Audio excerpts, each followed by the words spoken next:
Assalamualaikum sahabatku semuanya. Semoga hari ini kita semua dalam keadaan sehat dan dilancarkan rezekinya. Amin amin ya robbal alamin. Bismillahirrahmanirrahim. Hadirin yang terhormat dan berbahagia, mari kita simak kisah Abu Nawas berikut ini. Cita-cita atau obsesi menghukum Abu Nawas sebenarnya masih bergolak, namun Baginda merasa kehabisan akal untuk menjebak Abu Nawas.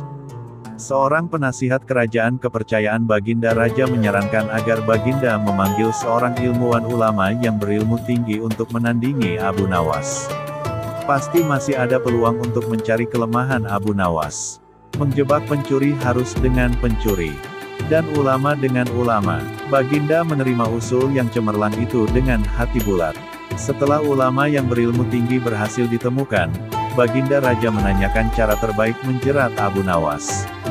Ulama itu memberitahu cara-cara yang paling jitu kepada Baginda Raja. Baginda Raja manggut-manggut setuju. Wajah Baginda tidak lagi murung. Apalagi ulama itu menegaskan bahwa ramalan Abu Nawas tentang takdir kematian Baginda Raja sama sekali tidak mempunyai dasar yang kuat. Tiada seorang pun manusia yang tahu kapan dan di bumi mana ia akan mati, apalagi tentang ajal orang lain. Ulama andalan Baginda Raja mulai mengadakan persiapan seperlunya untuk memberikan pukulan fatal bagi Abu Nawas. Siasat pun dijalankan sesuai rencana. Abu Nawas terjerembab ke pangkuan siasat sang ulama. Abu Nawas melakukan kesalahan yang bisa menghantarnya ke tiang gantungan atau tempat pemancungan. Benarlah peribahasa yang berbunyi sepandai-pandai tupai melompat pasti suatu saat akan terpeleset. Kini, Abu Nawas benar-benar mati kutu. Sebentar lagi ia akan dihukum mati karena jebakan sang ilmuwan ulama. Benarkah Abu Nawas sudah keong? Kita lihat saja nanti. Banyak orang yang merasa simpati atas nasib Abu Nawas, terutama orang-orang miskin dan tertindas yang pernah ditolongnya.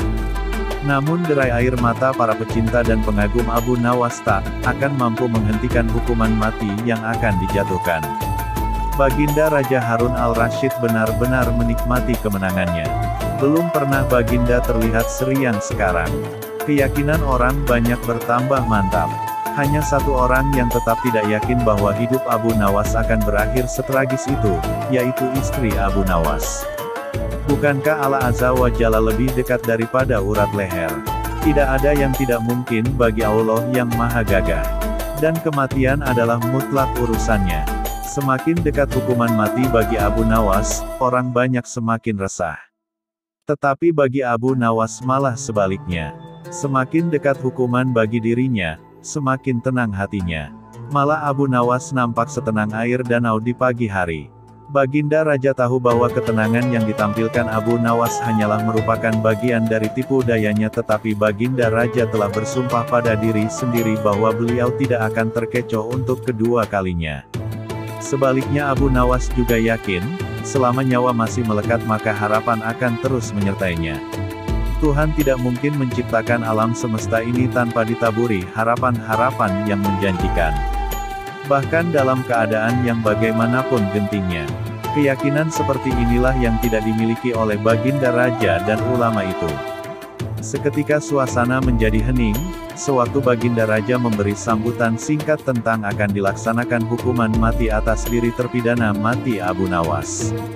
Kemudian tanpa memperpanjang waktu lagi Baginda Raja menanyakan permintaan terakhir Abu Nawas. Dan pertanyaan inilah yang paling dinanti-nantikan Abu Nawas.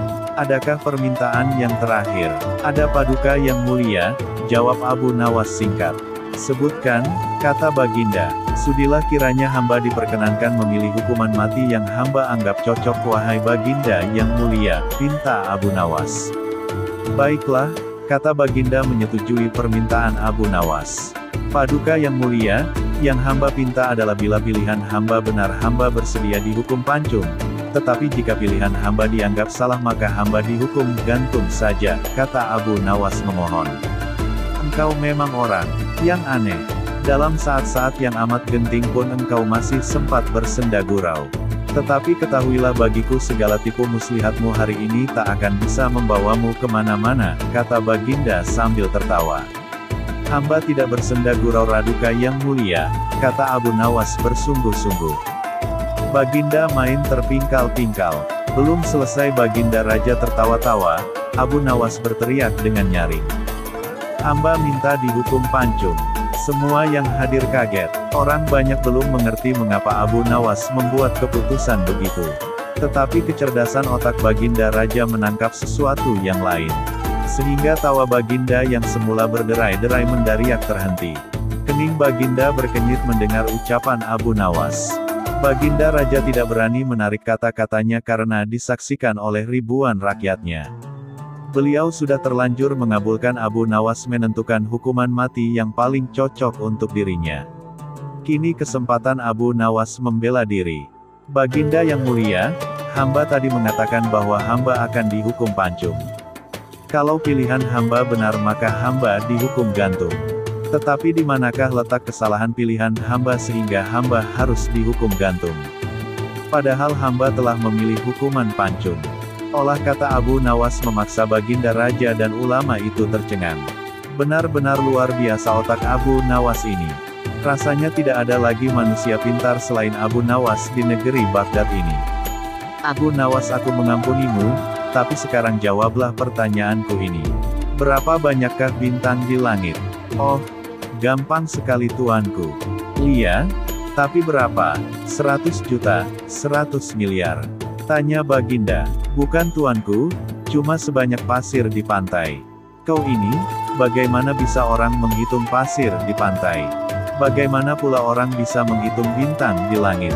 Hahaha, kau memang penggeli hati. Kau adalah pelipur laraku. Abu Nawas, mulai sekarang jangan segan-segan, sering-seringlah datang ke istanaku. Aku ingin selalu mendengar lelucon-leluconmu yang baru.